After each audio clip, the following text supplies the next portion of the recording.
Welcome to Practical Access. I'm Lisa Dieker. And I'm Rebecca Hines. And Dr. Dieker, this is so unusual. You are no longer sitting beside me here at UCF. Well, in spirit, but not in body. Yes. Tell us what is going on. Where are you and what's happening? Well, since this is about practical, I made a practical change. It was family related, but I am now at the University of Kansas in the School of Education and Human Sciences in the Department of Special Education. So I am in Lawrence, Kansas, where the weather is actually 60 degrees today. So that's unusual from what I understand, but it's a great university. It's the #1 ranked special ed program in the United States. And the #1 people that I also miss are at the University of Central Florida. So I'm really happy to have a new position, but really miss my colleagues and friends, such as you, on a daily basis. But the beauty is with Zoom and all of the wonderful technologies out there, I can be in touch with you still. So yeah, yes, very excited to be there. Of course. And I know it's a great move for you. It's a great gain for Kansas. So thanks. Lisa, I know you are now switching roles a little bit, and you are running a center, not surprisingly, focused on technology. Can you tell us a little about your work? Yeah, so I'm really privileged. I got a Williamson Family Distinguished Professorship that gives me a lot of flexibility, and hence the name of my center. It's called it's in the Achievement and Assessment Institute, and it's called the Flight Center, which stands for Flexible Learning Through Innovations in Technology and Education. One of the missions right now of KU is something called Jayhawks Rising. And so I thought just kind of a play on words there is Jayhawks Rising, taking flight, and really interested in this whole concept of taking flight through more flexible learning. But really that what you and I both agree with, that technology is helpful as long as it involves the human. And so how do we build human technology infrastructures? And the center is really focused on special ed, on AI, teacher prep, but in a bigger picture than maybe even what I was doing before. So really excited, and excited you're going to be one of our affiliated faculty members. Definitely.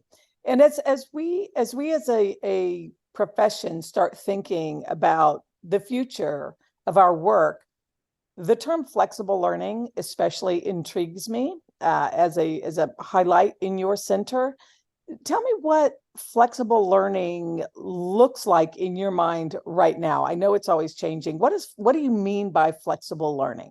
Well, then I'm going to throw that question right back at you, because I'm intrigued to hear what you would say. Well, the reason I put flexible learning in there is I really wanted to say, I don't want people to make assumptions. Like, as you know, I've got a real big passion for equity and access for math and science.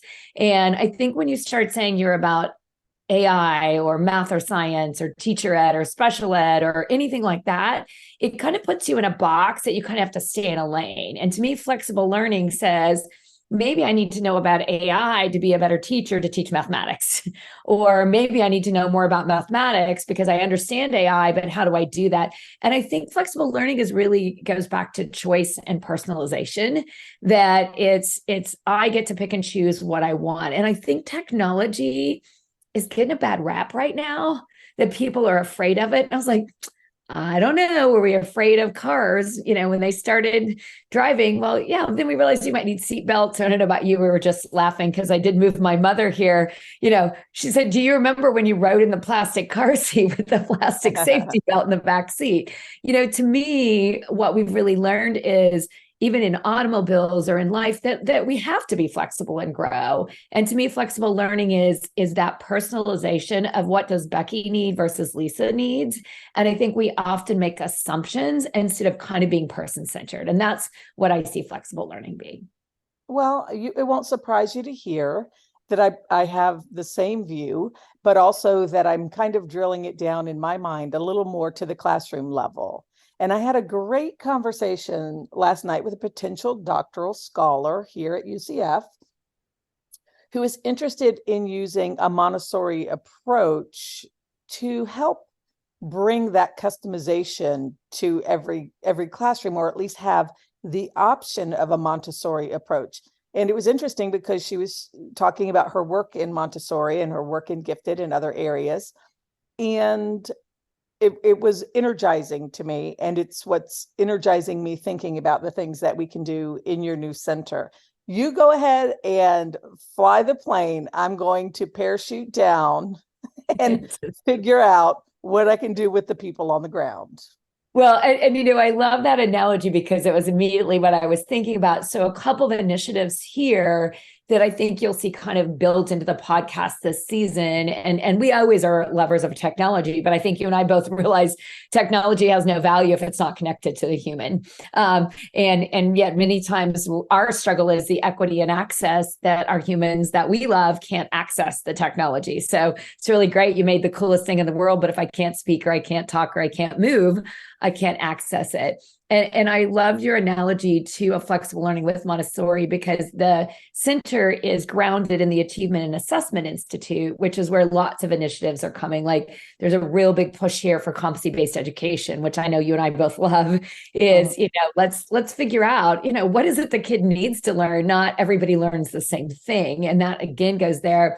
And then I think for a practical piece for folks who are interested in the Montessori approach and how that might align in the Institute also is the Center for Learner Agency and Research Action, which used to be the Montessori group, but they actually have the first journal or the only journal in Montessori education.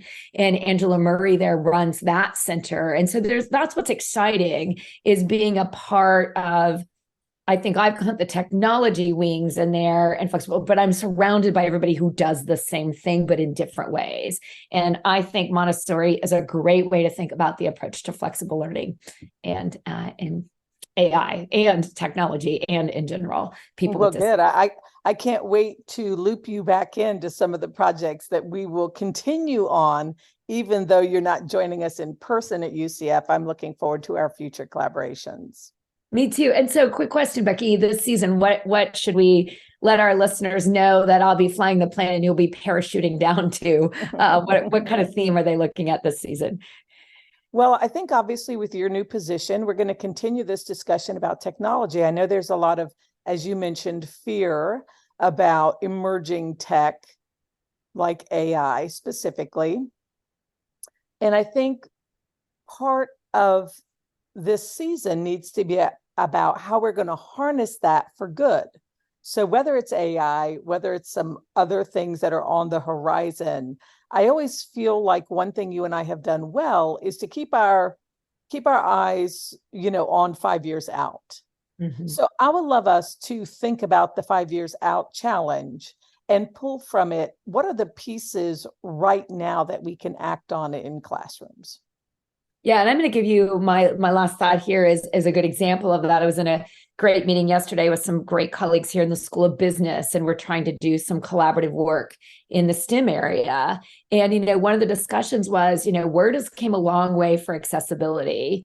PowerPoint has came a long way, but Excel is still not. And it's because it's math and, the need for our field to think about. And so, I really encourage those teachers out there, are you teaching Excel? Are we teaching stats? Because this is going to be a data age of analyzing data because the machine's going to do it for us. The day of having to compute is not there. That's actually happening with writing. And so, but I think accessibility has to be the key. We not only push for, but we keep thinking about, well, if it's not accessible, what's the workaround? Because I think, we call you the MacGyver. There's always a workaround. Becky Hines will find it. And so thinking about what that workaround is for that kid's limitation, and that's a project we're going to start working on, is how do we make Excel more accessible for students with, cognitive challenges? And I think that's the kind of thinking we should be having about technology, not to put it on a shelf, but to demand that it be at a level that everybody can use it.